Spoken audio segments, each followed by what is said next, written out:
पूरपडीमुळे coat बाजार येथे झालेल्या या घटनेसंदर्भामध्ये माझ्यासोबत नायब तहसीलदार मुद्राज साहेब, पक्षाचे नेते शंकररावजी नाईक आणि सर्व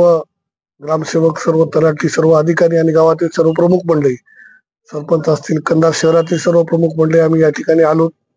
पाहणी केली. नायब तहसीलदार साहेबांनी सांगितलं की कालच आम्ही पंचनामा वगैरे सगळं व्यवस्थित केलेला आहे, परंतु आज सुट्टी आहे.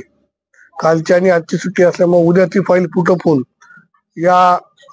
कुटुंबियाला आर्थिक मदत मिळवण्यासाठी या कमिटीचे अध्यक्ष हे माननीय जिल्हाधिकारी नांदेड हे आहेत.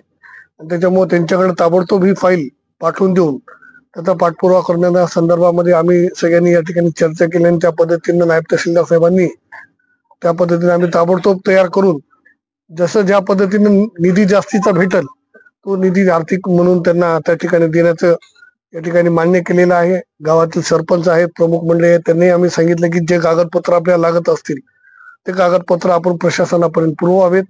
जेणेकरून या कुटुंबियाला आधार भेटल आणि अधिकचा निधी जसा भेटल त्या संदर्भामध्ये आदरणीय तहसीलदार साहेबांसोबत आमचं बोलणं झाले